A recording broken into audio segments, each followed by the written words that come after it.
Welcome to Goofballs, a football podcast, Phase 3, the serious edition. And there goes Johnny. And we're all back again. Wow, look at this. My phone is all of a sudden serious, listening to everything I say. I don't know what buttons are getting hit. I hate technology. Hey, guess what? If only we could start over. Am I right, Johnny? In 5, 4, 3, 2. Welcome to Goofballs, a football podcast, the good edition.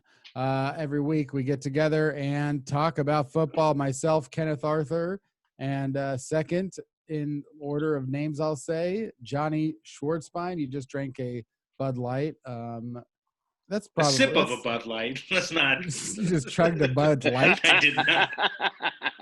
Is that a pony keg? That was something. No, it was a regular can. I just have very small hands. Well, small hands mean big cans. That's what I always said. That's what our president says. Well, and I think that it's about time we got political on this show. And speaking of political, let's go to the Attorney General himself. He was appointed by Trump in 2019 as the Attorney General, officially. Andrew Grace. Yeah. I just got to correct you. Those rumors aren't true. I actually don't serve as President of the United States. I am the Attorney General or General Counsel for a sick bar downtown in Aruba.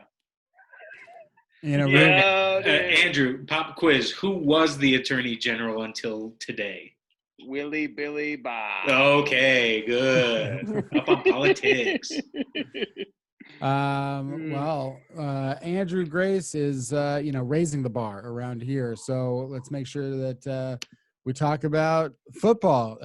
This game is a couple weeks old, but, we've got 2 of the 3 goofballs involved behind me here. Giants versus Eagles. Potentially this turned the tide of the NFC East. Which team wouldn't win the worst division? But, Andrew, how do you feel about the Giants? They took a loss. It's kind of like it's like one of those things where you thought maybe this is going to work out. Like you actually didn't care because it was so bad. You're like, all right, I kind of gave up on it. And then I was like, oh, I kind of got a little emotionally invested again.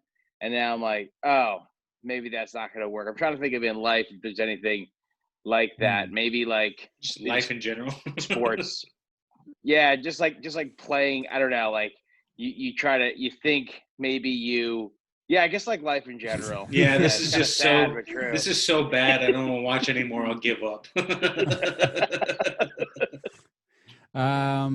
The Philadelphia Eagles, you must not be feeling bad about the Philadelphia Eagles, Johnny. You got a star franchise quarterback. This guy could be Super Bowl MVP one day, Jalen Hurts. I always say it, Kenneth. I always tell you, lats. You know what I mean? No. Look at the schedules. Look at the schedules. Lats it up, baby. If you look at the schedules coming up, Eagles, Cardinals. Okay, good team. Just kick the shit out of the New York Giants. But this is a team that just came off beating the Saints, arguably the best team in the NFC. Mm-hmm. Arguably. And then the next 2 games against the Cowboys, and we were shit. And the Washington football team that is easily beatable. And then you look at the Giants schedule, not looking too good for the Giants. We know that the Washington football team plays the Seahawks this Sunday. Right. That's a loss. Right. Uh-oh, we may have an echo here because of Andrew's headphones. Oh, good. We got that turned off. Okay. Although, it happens on Goofballs, an Echo podcast. Okay, so Washington has the Seahawks, loss. Panthers, maybe win. And then it comes down to the Eagles, which if the Eagles win, would be a tiebreaker win for the – no, it would be a win because of the tie. We still have an echo because Andrew came back in with his headphones. Or is it the AirPods? Mm-hmm. There we go. Okay. Nope. Nope. Still there. Still there. Is it me? No, now it's gone. There you go. Okay. Basically, if you look at the schedules, the Eagles are far more favorable than the Giants and Washington and Dallas. So I still think the Eagles are going to come out top of the division. Eagles at top of the division. I haven't picked the NFC East yet. It's the last division I have not picked.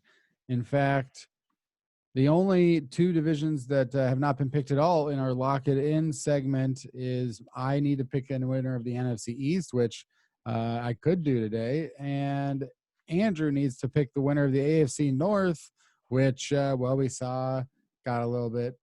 Well, it's close still. So those are two interesting division races, but then the rest are all wild card picks. Johnny, do you know who you're going to lock in this week? Yes, after some discussion earlier on with a pick I doubled up on and fucked up, weeks 6 and 4, I picked the same team. We kind of fixed that. But this week, I'm going to go ahead and pick the Tampa Bay Buccaneers to be the second wild card winner in the National Football Conference. Say that again. The National Football Conference. Tampa Bay Buccaneers. Okay, wild card Tampa Bay Buccaneers in the NFC. For some reason, I couldn't pull up ProFootballReference.com to get the standings here, but at least you picked the Buccaneers as an NFC wild card. Andrew, did you have your lock it in pick for this week? Because you need to pick two NFC wild cards and one AFC wild card. Okay, sorry about that little interference there. I am going to go with the Pittsburgh Steelers. I think they're definitely going to lock in that AFC North, despite some late runs here.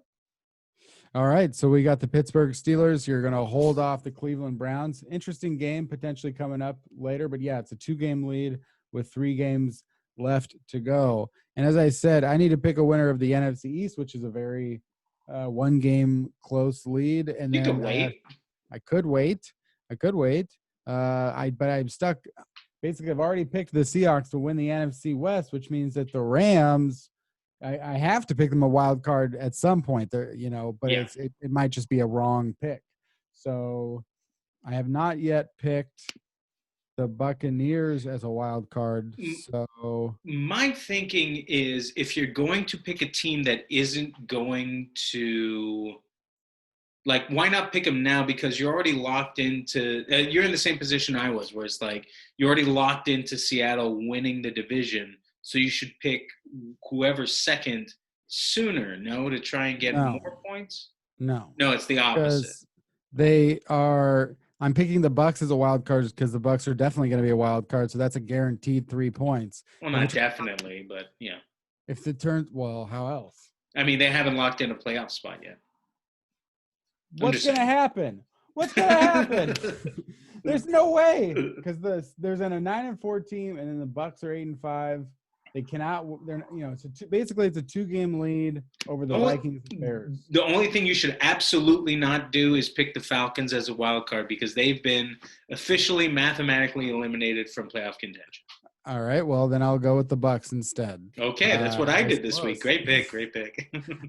So then I have left the NFC wild card and the NFC East. So I think this is a fun game. I mean, we already had some movement so far. We know that we're all getting 14 points for the Chiefs winning the AFC West. That was a pick that's worked out. Poll to, what is it, Andrew? Poll to poll?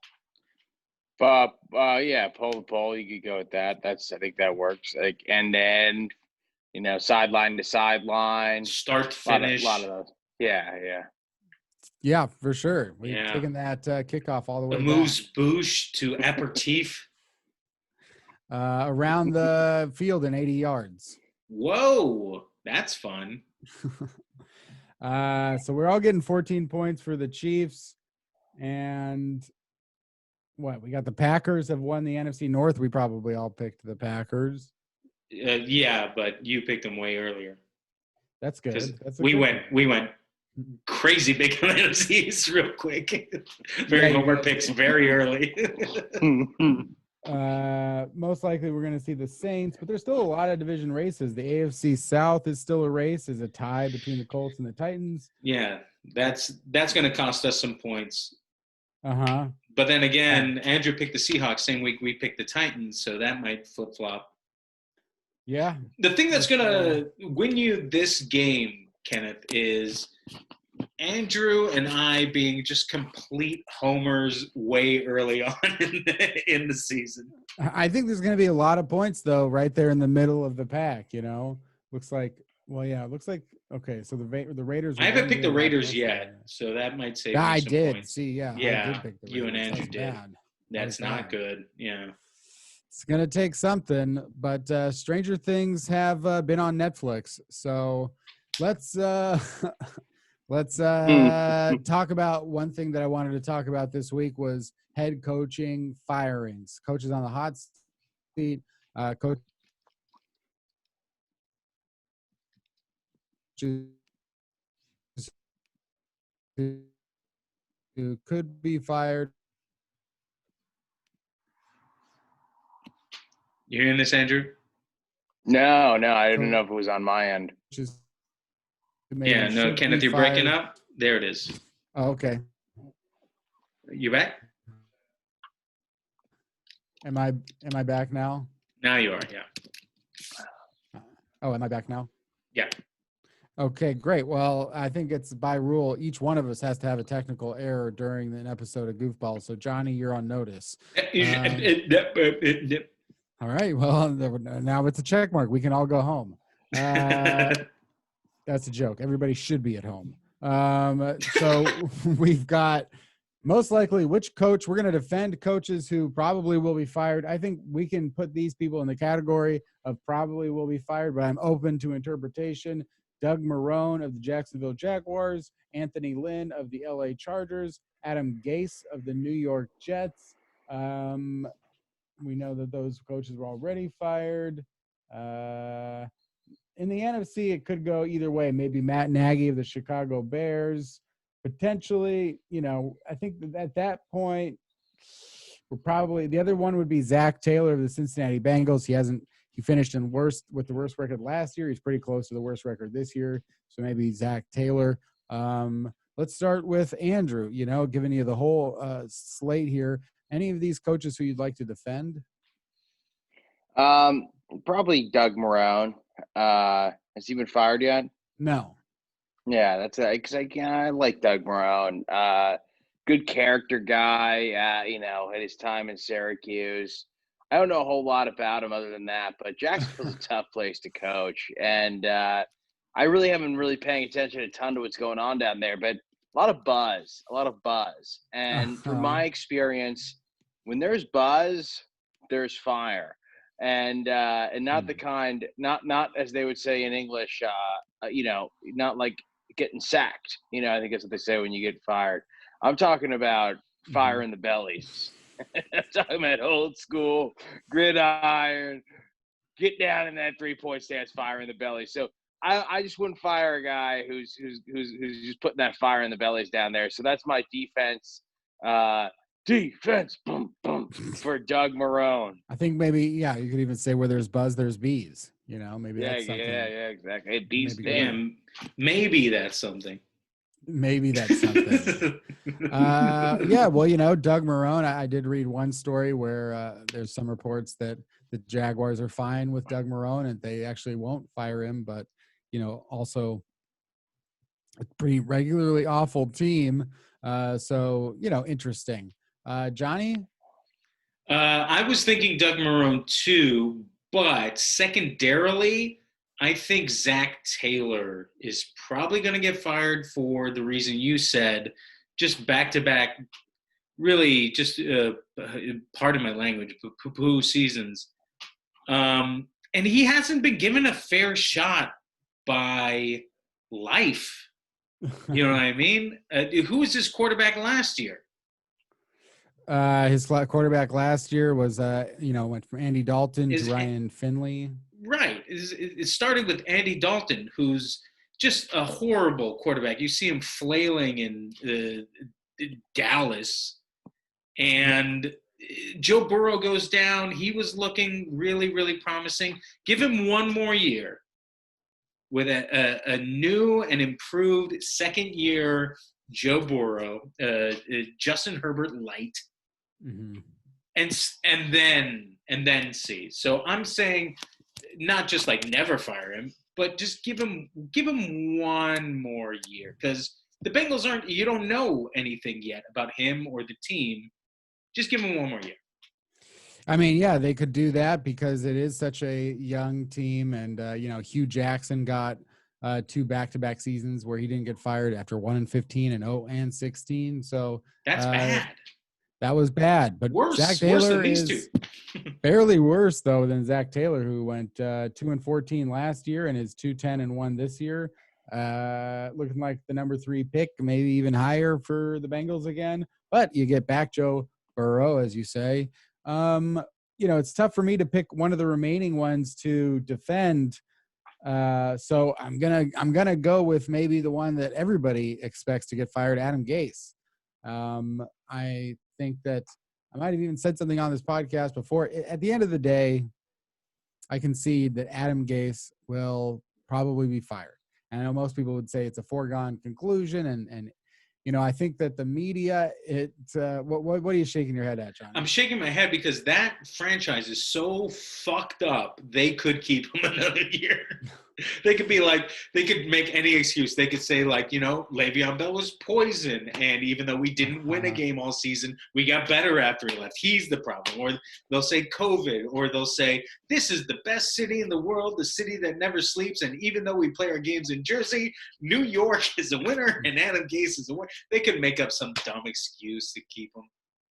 Well, that's the way a lot of people do feel, and I understand that feeling. I do think that it's kind of become a bit of a vacuum, an echo chamber of stories out of the Jets and Adam Gase, and there's not any sort of focus on positive things, and it's kind of just making sure that it's making fun of the team, and people kind of like to do that thing of making fun of the Jets. So I get it, because they are the worst team, and I don't defend Adam Gase being fired based on the fact that he's never been successful, and he's had 5 or 6 years in the same division and never been successful. But as far as firing him for this season, I wouldn't fire him necessarily because the team goes 0-16 or 1-15, because they were always the worst team, and it wasn't really his responsibility. And I do think that they are kind of at the mercy of their bad moves.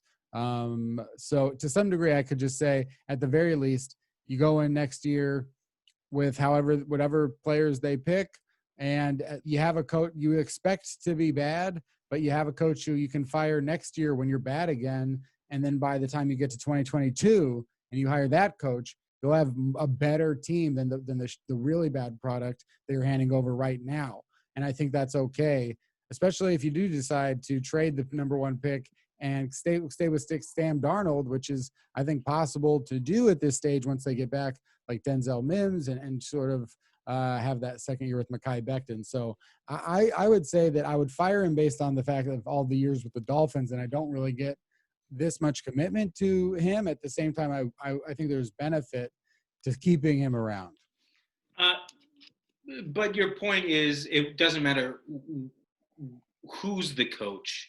In the situation the Jets are in, they should keep him one more year, and then next year go with the guy you think would actually. Like if you go out and you hire the next Zach Taylor and he goes 2-14 next season, then he's going to be poisoned already. And it's just like, okay, great. Now you got another guy who's taking another 2-14 season. But I also think whether the coach is Adam Gase or Doug Marrone or Rex Ryan is rehired, whatever it is, whoever the coach is, I think they're going to win like 4 or 5 games, and people will go like, oh, they're improved.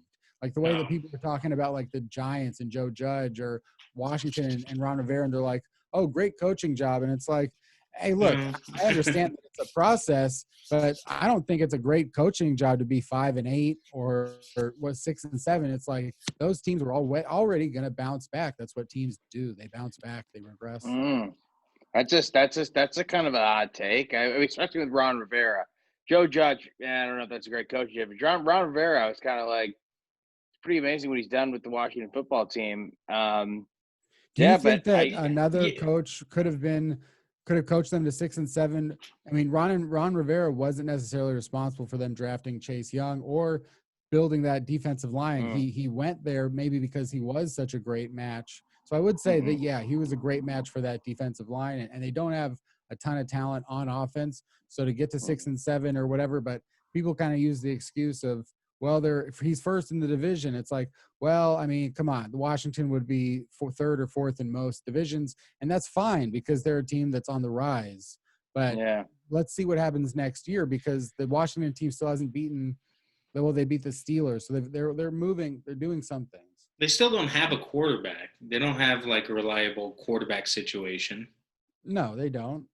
So, like, on the rise, their defense is on the rise. Their offense is their defense is on the rise. That's only a third of it.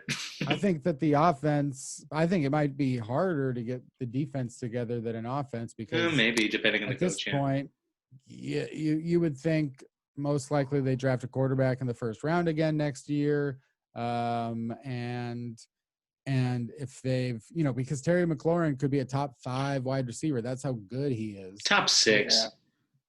What the fuck? All I'm saying is, like, my head coaches, I prefer them to have longevity. You know what I mean? Like Andy Reid? What do you mean? No, like, I want to know that, like, if my head coach, like my team's head coach is the head coach, I want to know, like, they're going to be able to be around for a while. Do you know what I mean? Nope. Say it very clearly. Big C. You know what I mean? It was, what was that, Showtime? It was all right. The big No, C. I'm just, I'm saying, like, especially, in the world we're living now, with pre-existing conditions and such, being more vulnerable to certain pathogens and the Joe Judge of that. Okay, easy. Let's so we've each defended a coach. Let's go ahead and throw one under the bus. And again, this is open for interpretation, but maybe pick a team of a head coach where that team, maybe they don't expect to get fired, but it could be a surprise. I'm going to throw out some examples, such as Vic Fangio of the Broncos. I don't know if it's that big of a surprise. Best name in the biz. Very good name. Doug Peterson of the Eagles. Mike McCarthy, maybe one and done with the Dallas Cowboys. Mike Zimmer, after many years with the Minnesota Vikings. And I would say I'm sticking with those ones. I have one more, which would be John Harbaugh of the Baltimore Ravens. Bill Belichick. That would be a funny one. But John Gruden, I think he's pretty much locked. They're just kind of too committed to him, and he's got a big contract. But I'm open to it. Johnny, do you have a coach that you'd like to argue for their firing? Yes, Bill Belichick. Bill Belichick. Okay. Go for it. He's supposed to be a winner. He's supposed to be this amazing guru, this Phil Jackson on a pedestal of NFL football. You fucking loser. You're losing to the Dolphins and the Bills. The only team that's above the Patriots right now is the only team that hasn't beaten anybody. That's how low the Patriots sunk. They've gone so low that they're relying on Rex Burkhead. No, Cam Newton as their quarterback. And we all know that Cam Newton is arguably one of the worst quarterbacks to ever wear a Carolina Panthers jersey. So if I were the Patriots, I would say, you know what? Okay, Bills are high right now. Dolphins are coming up, maybe, takes two to tango a little bit longer. Mm-hmm. But the Jets are bad. like worse than bad. So if we're going to retool, we're going to completely revamp the Patriot way, let's clean slate it, and at least we'll be better than the Jets for the next 3 years. So I was saying, if the Patriots were as smart as everyone who's a Patriots fan thinks they are, they would sack Bill Belichick. They would have Cam Newton returning punts and kick returns instead of a quarterback, and they would start fresh. Trade away anything you can to get Justin Fields and start fresh with a new coach. Interesting, what quarterback they can get. And yes, start fresh. Just kind of made me curious, what teams have the Patriots beaten this season? The Dolphins. It's a pretty good team. Week 1, though, maybe figuring themselves out. They get Ryan Fitzpatrick as a starter. Raiders in week 2. The Jets is one of their wins in week 9. The Ravens. I wonder if there was a quarterback situation. Ravens in week 10. That's Cardinals in week 12, and the Chargers in week 13. Was that the game where there was a lot of confusion with the COVID? No. No. That was earlier than that. So yeah, just kind of interesting. Yeah, they have some okay wins, but then also some really bad losses. Andrew, is there a coach that you would take the flip on? Yeah. I'll start real quick. It looks like I'm the last, Cam Newton, the last guy on this podcast who still believes Cam Newton could turn it around here. But you know what? That's neither here nor there. I'm going to go ahead with Mike McCarthy of the Dallas Cowboys. What? I think America's team.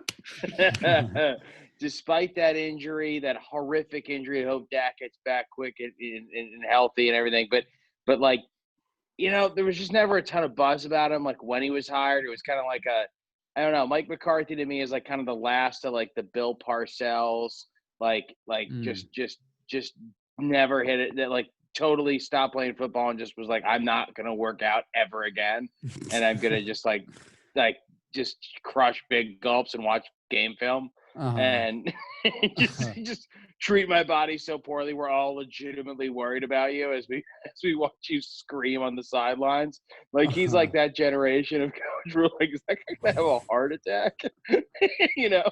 And like there's just and that's not like I'm not like well, I guess I am body shaming there. So for that I do apologize. I'm just kind of speaking off the cuff here. So but I don't mean it that way. I just mean I could lose a few pounds. I'm kind of digging a hole here, but basically, I just think Mike McCarthy is just kind of like I don't know. He just doesn't. If I was a Cowboys fan, I'm like, what kind of new ideas is he bringing to the table? So if I was the Cowboys, I'd look for a coach, a big buzz kind of coach with some new ideas. Think outside the box and see where that could go. He doesn't move the needle for you much, does he? Doesn't move the needle for me. I want you to speak off the cuff more often. That's great. Keep speaking off that cuff. We got Bud Light versus Coors Light tonight. Oh yeah, silver bullet. The blue wave. Should I do a plug for Bud Light real quick, Kenneth? Yes, please. Bud Light, it's better than piss. I'm not going to plug Coors Light. I'd rather be drinking Bud Light right now. Oh, wow. You plugged Bud Light even better than piss. Coors Light, it's piss.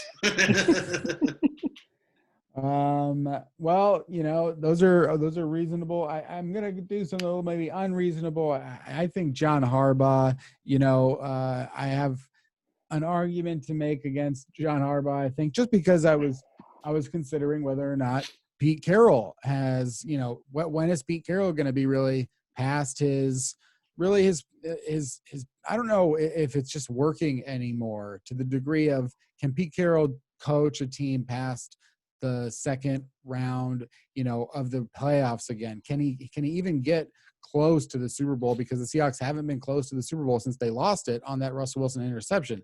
That was a long time ago. I don't know what you guys were doing in February of 2015. It was almost 6 years ago. It's a long time. Johnny, what were you doing during the Russell Wilson interception? Living the life. Where did I see that? I remember seeing it at someone's house. I was watching the Super Bowl. But let's call it the Malcolm Butler interception, please. Okay, the Malcolm Butler interception, Malcolm Butler play. I know that at that point It's not Russell's fault they forced him to throw it. Well, it was a fine play call. It was just it was a call play. Right? He didn't check it up at the line. No, it was the call, and I think it was a good call in some respects. The fact is, process against he passes results. The ball well, yeah. The fact that people are like, give the Marshawn Lynch, by the way, had a bunch of failed 3rd and 1 runs and 4th and 1 runs in his career. I mean, there were a ton of them, and if he fails in that run, we could get into this. Maybe it was a 2-yard line, right? We should run the play and talk about it. It was the 2-yard line, correct? Let's just do it now. It was the 2-yard line. Yeah, so that's 6 feet. Do you realize how short a distance 6 feet is? Andrew, do you know how short a distance 6 feet is? Yeah, with COVID, I've started to really figure that out. Okay, easy. Let's not get too dark. Okay, sorry. I could pee 6 feet, I bet. I could pee 6 feet. So that's not very long to throw a football. So I think Peter was thinking maybe it's short, it's a short distance to throw the football. So maybe that's what he was thinking. Okay. Where it's longer to run 6 feet than it is to throw the ball 6 feet. This is the first. So again, this is 2015, February of 2015. This is the play right before. Great setup, Kevin. Seahawks are down 28-24. There's 1:06 left. They're just about to show how many timeouts. The Seahawks have 1 timeout. They're playing at home because you some can of an see issue. So hand off to Marshawn Lynch. This was the play call. Hand off to Marshawn Lynch. Okay, the Seahawks called a handoff to Marshawn Lynch, and it would just happen to be the play before. This is how close the Seahawks came to winning the Super Bowl on the play before the interception, or at least they might not have won it. They would have only been up 3 points. That's like a Dyson. That's shorter than Dyson. Here's Luke Wilson, the tight end, and I think this is Zach Miller, the tight end. And theoretically, Marshawn Lynch could run farther left and score a touchdown too. Yeah. But the thing is, he's Marshawn Lynch. Not that crazy to think that he could run through a hole such as that. You should have pushed harder. North-south. North-south. So, and they're going to let the clock run. Not a time issue. Here's Pete Carroll looking 8 years younger than he is right now. And here we go. The Seahawks are in 11 personnel, 3 wide receivers. It's a pretty tough spot. And look at this. It's second down, 26 seconds remaining on the clock. If they run it, they use a lot of pressure because this is the final game. This is the final game. This is what I've been saying. There's no way to get a first down. And here's the kicker on this, Andrew. If you look at the bottom of the screen, do you see where the biggest numbers? That's on the bottom of the screen? That's the score. Yeah. They can't win with a field goal because a field goal is only worth 3 points. Oh my gosh, Eureka! You're right. Yeah. So Kenneth, go ahead. Johnny.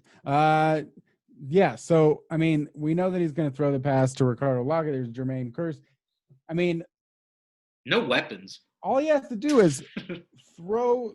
I mean, is it really seem that crazy that the Seahawks could have maybe scored here? I want you to. We've got an immediate block here. That's pause it 2 seconds after the snap. And there's Ricardo Lockett. He's wide fucking open. Right here. Look at that. You don't think that's going to be a completed pass? Andrew, is that going to be a completed pass? Yeah. And look, it's a little tiny bit. I see that route. See, it's a good pass. It's not like a horrible pass. That's why it's a Malcolm Butler interception. Malcolm Butler makes the play. It's not Russell. It's Malcolm Butler. If you could go back 2 seconds, go back to the back of Russell Wilson's step back, like the back of his drop back to pass it, like right before, a little bit more before he cocks his arm, right here. Huge hole in the middle. You see that? He could have easily run up the middle, right for an easy touchdown if he just had the wherewithal. See that giant hole, Andrew? Marshawn Lynch is running out to the left. That's the flat. Oh, See, thank you. He's I've never covered. been a quarterback, but I'm like, does he have to see? He's coming.